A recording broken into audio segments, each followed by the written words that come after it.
സകലത്തിന്റെയും സൃഷ്ടാവും പിതാവുമായ ദൈവത്തിന്റെയും കർത്താവായ യേശുക്രിസ്തുവിന്റെയും നാമത്തിൽ ഏവർക്കും സ്നേഹവന്ദനം. ഇന്ന് ജൂലൈ 29. ഇന്ന് നമ്മൾ വായിക്കുന്ന ആദ്യത്തെ വായനാഭാഗം ശമൂവേൽ 2-ാം പുസ്തകം 15-ാം അധ്യായം. ശമൂവേൽ 2-ാം പുസ്തകം 15-ാം അധ്യായം 1-ാം വാക്യം മുതൽ. അനന്തരം അബ്ശാലോം ഒരു രഥത്തെയും കുതിരകളെയും തന്റെ മുമ്പിൽ ഓടുവാൻ 50 അകമ്പടികളെയും സമ്പാദിച്ചു. അബ്ശാലോം അതികാലത്ത് എഴുന്നേറ്റ് പടിവാതിൽക്കൽ വഴിയരികെ നിൽക്കും. ആരെങ്കിലും വ്യവഹാരമുണ്ടായിട്ട് രാജാവിന്റെ അടുക്കൽ വിസ്താരത്തിനായി വരുമ്പോൾ അബ്ശാലോം അവനെ വിളിച്ച്, നീ ഏത് പട്ടണക്കാരൻ എന്ന് ചോദിക്കും. അടിയൻ ഇസ്രായേലിൽ ഇന്ന ഗോത്രക്കാരൻ എന്ന് അവൻ പറയുമ്പോൾ അബ്ശാലോം അവനോട്, നിന്റെ കാര്യം ന്യായവും നേരുമുള്ളത്. എങ്കിലും നിന്റെ കാര്യം കേൾപ്പാൻ രാജാവ് ആരെയും കൽപ്പിച്ചാക്കിയിട്ടില്ലല്ലോ എന്ന് പറയും. വഴക്കും വ്യവഹാരവും ഉള്ളവരൊക്കെയും എന്റെ അടുക്കൽ വന്നിട്ട് ഞാൻ അവർക്ക് ന്യായം തീർപ്പാൻ തക്കവണ്ണം എന്നെ രാജ്യത്ത് ന്യായാധിപതിയാക്കിയെങ്കിൽ കൊള്ളായിരുന്നു എന്നും അബ്ശാലോം പറയും. ആരെങ്കിലും അവനെ നമസ്കരിപ്പാൻ അടുത്ത് ചെന്നാൽ അവൻ കൈ നീട്ടി അവനെ പിടിച്ച് ചുംബനം ചെയ്യും. രാജാവിന്റെ അടുക്കൽ ന്യായവിസ്താരത്തിന് വരുന്ന എല്ലാ ഇസ്രായേലിനോടും അബ്ശാലോം ഇവണ്ണം തന്നെ ചെയ്തു.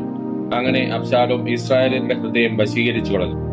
4 സംവത്സരം കഴിഞ്ഞപ്പോൾ അബ്ശാലോം രാജാവിനോട് പറഞ്ഞത്, ഞാൻ യഹോവയ്ക്ക് നേർന്ന ഒരു നേർച്ച ഹെബ്രോനിൽ ചെന്ന് കഴിപ്പാൻ അനുവാദം തരണമേ. യഹോവ എന്നെ യെരൂശലേമിലേക്ക് മടക്കി വരുത്തിയാൽ യഹോവയ്ക്ക് ഒരു ആരാധന കഴിക്കും എന്ന് അടിയൻ ആരാമിലെ ഗശൂരിൽ പാർത്ത കാലം ഒരു നേർച്ച നേർന്നിരുന്നു. രാജാവ് അവനോട് സമാധാനത്തോടെ പോക എന്ന് പറഞ്ഞു. അവൻ എഴുന്നേറ്റ് ഹെബ്രോനിലേക്ക് പോയി. എന്നാൽ അബ്ശാലോം ഇസ്രായേൽ ഗോത്രങ്ങളിൽ എല്ലായിടും ചാരന്മാരെ അയച്ചു. നിങ്ങൾ കാഹളനാദം കേൾക്കുമ്പോൾ അബ്ശാലോം ഹെബ്രോനിൽ രാജാവായിരിക്കുന്നു എന്ന് വിളിച്ചു പറവിൻ എന്ന് പറയിച്ചിരുന്നു. അബ്ശാലോമിനോടുകൂടെ യെരൂശലേമിൽ നിന്ന് ക്ഷണിക്കപ്പെട്ടവരായി 200 പേർ പോയിരുന്നു. അവർ ഒന്നും അറിയാതെ തങ്ങളുടെ പരമാർത്ഥതയിലായിരുന്നു പോയത്. അബ്ശാലോം യാഗം കഴിക്കുമ്പോൾ ദാവീദിന്റെ മന്ത്രിയായ അഹീത്തോഫേൽ എന്ന ഗിലോന്യനെയും അവന്റെ പട്ടണമായ ഗിലോനിൽ നിന്ന് ആളയച്ചു വരുത്തി. ഇങ്ങനെ ജനം നിത്യം അബ്ശാലോമിന്റെ അടുക്കൽ വന്നുകൂടുകയാൽ കൂട്ടുകെട്ടിന് ബലം ഏറി വന്നു. അനന്തരം ഒരു ദൂതൻ ദാവീദിന്റെ അടുക്കൽ വന്ന് ഇസ്രായേലിയരുടെ ഹൃദയം അബ്ശാലോമിനോട് യോജിച്ചു പോയി എന്നറിയിച്ചു. അപ്പോൾ ദാവീദ് യെരൂശലേമിൽ തന്നോട് കൂടെയുള്ള സകല ഭൃത്യന്മാരോടും, നാം എഴുന്നേറ്റ് ഓടിപ്പോകാം, അല്ലെങ്കിൽ നമ്മിൽ ആരും അബ്ശാലോമിന്റെ കയ്യിൽ നിന്ന് തെറ്റിപ്പോകുകയില്ല. അവൻ പെട്ടെന്ന് വന്ന് നമ്മെ പിടിച്ച് നമുക്ക് അനർത്ഥം വരുത്തുകയും പട്ടണത്തെ വാളിന്റെ വായത്തിലാൽ നശിപ്പിക്കുകയും ചെയ്യാതിരിക്കേണ്ടതിന് ക്ഷണത്തിൽ പുറപ്പെടുവിൻ എന്ന് പറഞ്ഞു. രാജഭൃത്യന്മാർ രാജാവിനോട്, യജമാനായ രാജാവിന്റെ ഹിതമൊക്കെയും അടിയങ്ങൾക്ക് സമ്മതം എന്ന് പറഞ്ഞു. അങ്ങനെ രാജാവ് പുറപ്പെട്ടു. അവന്റെ ഗൃഹമൊക്കെയും അവനെ പിൻചെന്നു. എന്നാൽ രാജധാനി സൂക്ഷിപ്പാൻ രാജാവ് 10 വെപ്പാട്ടികളെ താമസിപ്പിച്ചിരുന്നു. ഇങ്ങനെ രാജാവ് പുറപ്പെട്ട് ജനമൊക്കെയും പിന്നാലെ ചെന്നു. അവർ ബേത് മെർഹാക്കിൽ നിന്നും അവന്റെ സകല ഭൃത്യന്മാരും അവന്റെ അരികത്ത് കൂടി കടന്നുപോയി. എല്ലാ ക്രേത്യരും എല്ലാ പ്ലേത്യരും അവനോടുകൂടെ ഗത്തിൽ നിന്ന് പോന്നിരുന്ന 600 പേരായി എല്ലാ ഗിത്യരും രാജാവിന്റെ മുമ്പാകെ കടന്നുപോയി.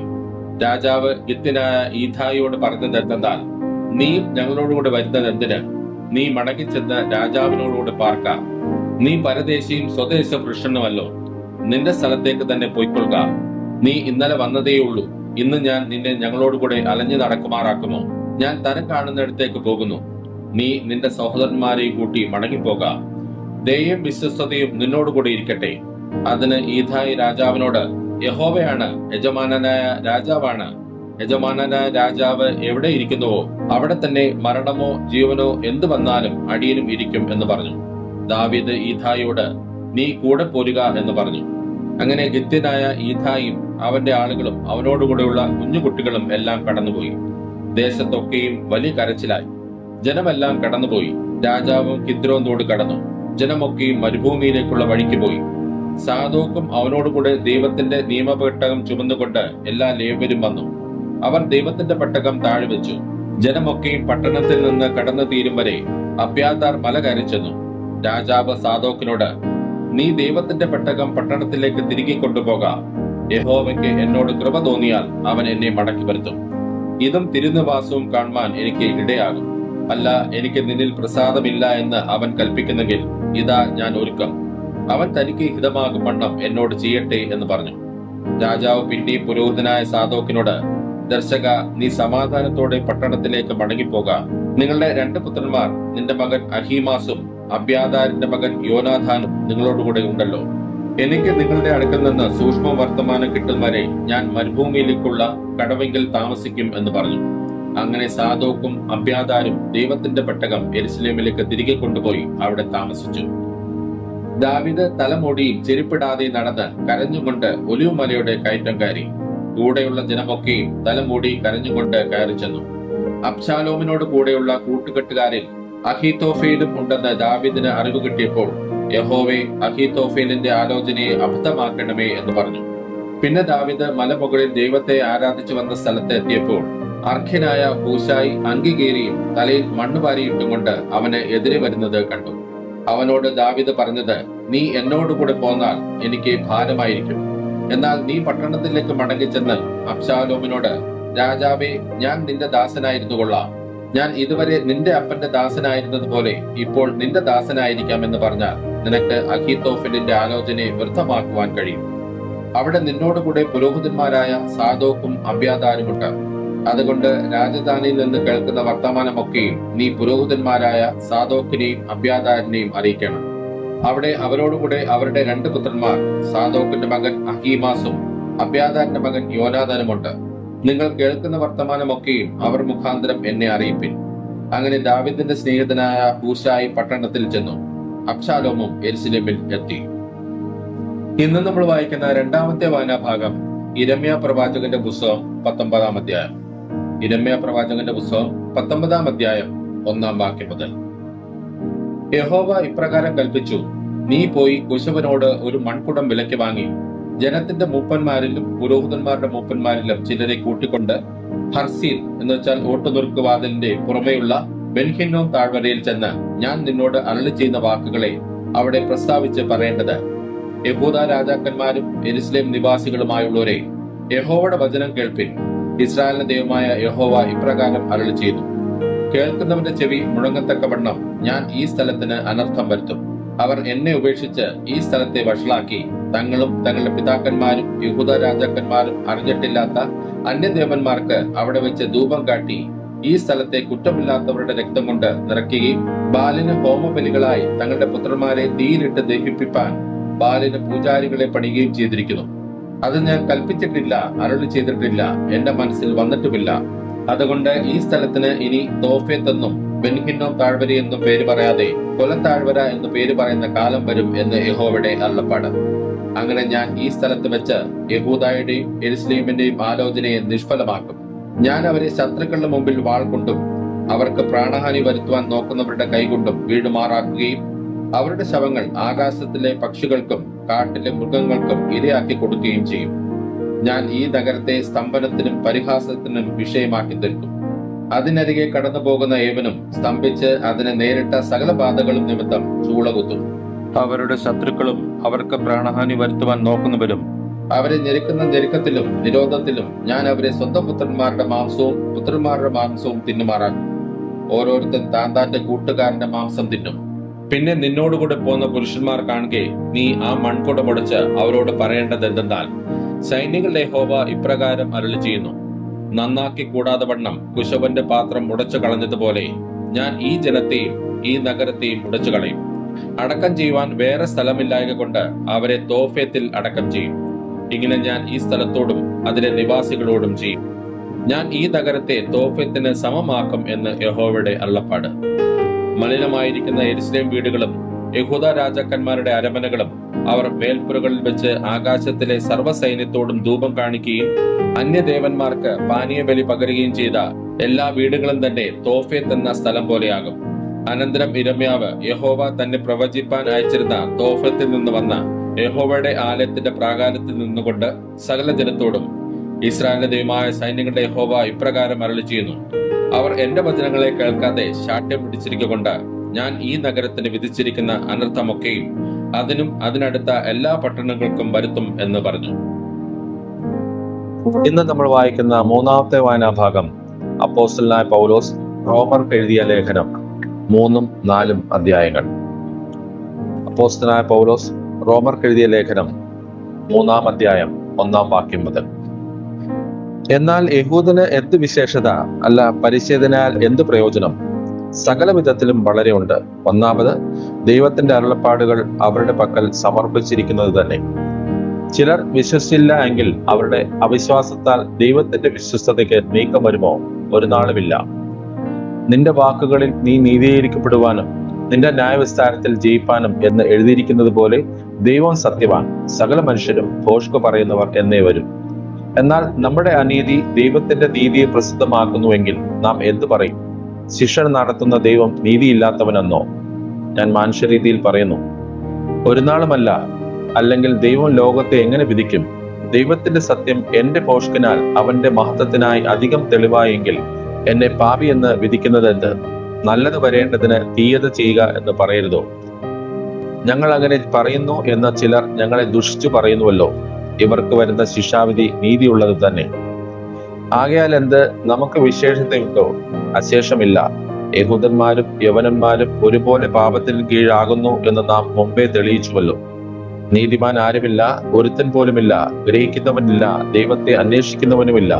എല്ലാവരും വഴിതെറ്റി ഒരുപോലെ കൊള്ളരുതാത്തവരായി തീർന്നു. നന്മ ചെയ്യുന്നവനില്ല, ഒരുത്തൻ പോലുമില്ല. അവരുടെ തൊണ്ട തുറന്ന ശവക്കുഴി, നാവ് കൊണ്ട് അവർ ചതിക്കുന്നു. സർപ്പവിഷം അവരുടെ അധരങ്ങൾക്ക് കീഴെയുണ്ട്. അവരുടെ വായിൽ ശാപവും കയ്പും നിറഞ്ഞിരിക്കുന്നു. അവരുടെ കാൽ രക്തം ചൊരിയുവാൻ ബന്ധപ്പെടുന്നു. നാശവും അരിഷ്ടതയും അവരുടെ വഴികളിൽ ഉണ്ട്. സമാധാന മാർഗം അവർ അറിഞ്ഞിട്ടില്ല. അവരുടെ ദൃഷ്ടിയിൽ ദൈവഭയം ഇല്ല എന്നിങ്ങനെ എഴുതിയിരിക്കുന്നുവല്ലോ. ന്യായപ്രമാണം പറയുന്നതെല്ലാം ന്യായപ്രമാണത്തിന് കീഴുള്ളവരോട് പ്രസ്താവിക്കുന്നു എന്ന് നാം അറിയുന്നു. അങ്ങനെ ഏതു വായും അടഞ്ഞ് സർവ്വലോകവും ദൈവസന്നിധിയിൽ ശിക്ഷായോഗ്യരായി തീരേണ്ടതത്രേ. അതുകൊണ്ട് ന്യായപ്രമാണത്തിന്റെ പ്രവൃത്തികളാൽ ഒരു ജഡവും അവന്റെ സന്നിധിയിൽ നീതീകരിക്കപ്പെടുകയില്ല.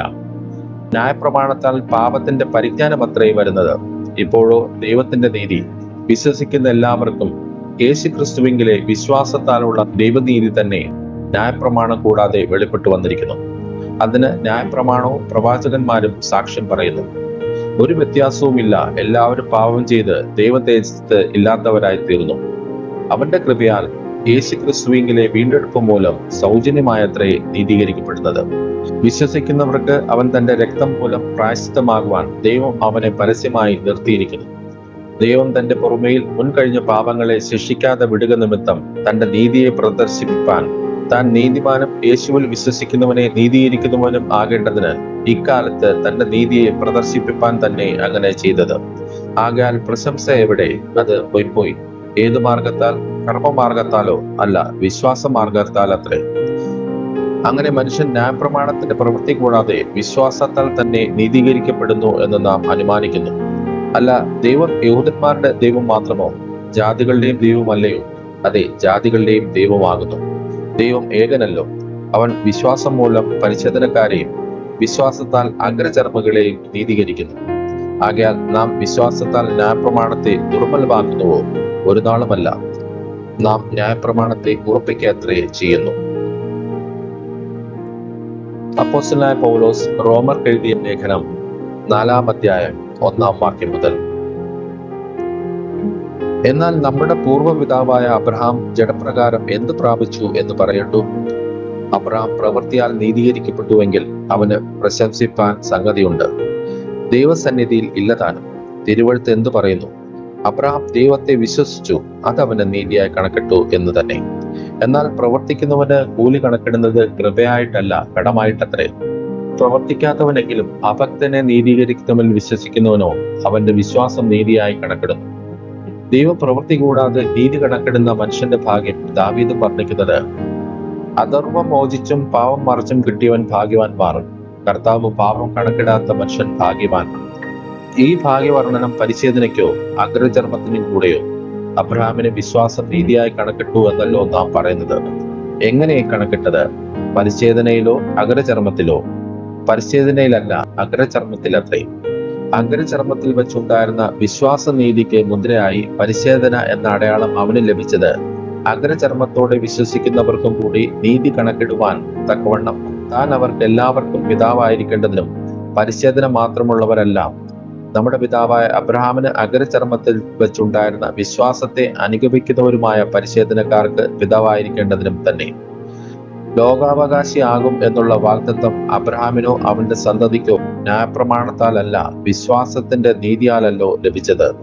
എന്നാൽ ന്യായപ്രമാണമുള്ളവർ അവകാശികൾ എങ്കിൽ വിശ്വാസം വ്യർത്ഥവും വാഗ്ദത്തം ദുർബലവും എന്ന് വരും. ന്യായപ്രമാണമോ കോപത്തിന് ഹേതുവാകുന്നു. ന്യായപ്രമാണമില്ലാത്തടത്ത് ലംഘനവുമില്ല. അതുകൊണ്ട് കൃപാദാനം എന്ന് വരേണ്ടതിന് വിശ്വാസത്താൽ അത്രേ അവകാശികൾ ആകുന്നത്. വാഗ്ദത്തം സകല സന്തതിക്കും ന്യായപ്രമാണമുള്ളവർക്ക് മാത്രമല്ല, അബ്രഹാമിന്റെ വിശ്വാസമുള്ളവർക്കും കൂടെ ഉറപ്പാകേണ്ടതിന് തന്നെ. മരിച്ചവരെ ജീവിപ്പിക്കുകയും ഇല്ലാത്തതിനെ ഉള്ളതിനെ പോലെ വിളിക്കുകയും ചെയ്യുന്നവനായി താൻ വിശ്വസിച്ച ദൈവത്തിന്റെ ദൃഷ്ടിയിൽ അവൻ നമുക്കെല്ലാവർക്കും പിതാവാകേണ്ടതിന് തന്നെ. ഞാൻ നിന്നെ ബഹുജാതികൾക്ക് പിതാവാക്കി വെച്ച് എന്ന് എഴുതിയിരിക്കുന്നുവല്ലോ. നിന്റെ സന്തതി ഇവണ്ണമാകും എന്ന് അരുളി ചെയ്തിരിക്കുന്നത് പോലെ താൻ ബഹുജാതികൾക്ക് പിതാവാകും എന്ന് അവൻ ആശയ്ക്ക് വിരോധമായി ആശയോടെ വിശ്വസിച്ചു. അവൻ ഏകദേശം 100 വയസ്സുള്ളവനാകയാൽ തന്റെ ശരീരം നിർജീവമായി പോയതും സാറായുടെ ഗർഭപാത്രത്തിന്റെ നിർജീവത്വവും ഗ്രഹിച്ചിട്ടും വിശ്വാസത്തിൽ ക്ഷീണിച്ചില്ല. ദൈവത്തിന്റെ വാഗ്ദത്തത്തിങ്കൽ അവിശ്വാസത്താൽ സംശയിക്കാതെ വിശ്വാസത്തിൽ ശക്തിപ്പെട്ട് ദൈവത്തിന് മഹത്വം കൊടുത്തു. അവൻ വാഗ്ദത്തം ചെയ്തത് പ്രവർത്തിപ്പാനും ശക്തനെന്ന് പൂർണ്ണമായി ഉറച്ചു. അതുകൊണ്ട് അത് അവന് നീതിയായി കണക്കിട്ടു. അവന് കണക്കിട്ടു എന്ന് എഴുതിയിരിക്കുന്നത് അവനെ വിചാരിച്ച് മാത്രമല്ല, നമ്മെ വിചാരിച്ചും കൂടെ ആകുന്നു. നമ്മുടെ അതിക്രമങ്ങൾ നിമിത്തം മരണത്തിന് ഏൽപ്പിച്ചും നമ്മുടെ നീതീകരണത്തിനായി ഉയർപ്പിച്ചുമിരിക്കുന്ന നമ്മുടെ കർത്താവായ യേശുവിനെ മരിച്ചവരിൽ നിന്ന് ഉയർപ്പിച്ചവനിൽ വിശ്വസിക്കുന്ന നമുക്കും കണക്കിടുവാനുള്ളതാകയാൽ തന്നെ. ഇന്ന് നമ്മൾ വായിച്ചു കേട്ട ഈ വേദഭാഗങ്ങളാൽ പിതാവായ ദൈവത്തിൽ നിന്നും കർത്താവായ ക്രിസ്തു യേശുവിൽ നിന്നും ഏവർക്കും കൃപയും കനിവും സമാധാനവും ഉണ്ടാകട്ടെ. ആമേൻ.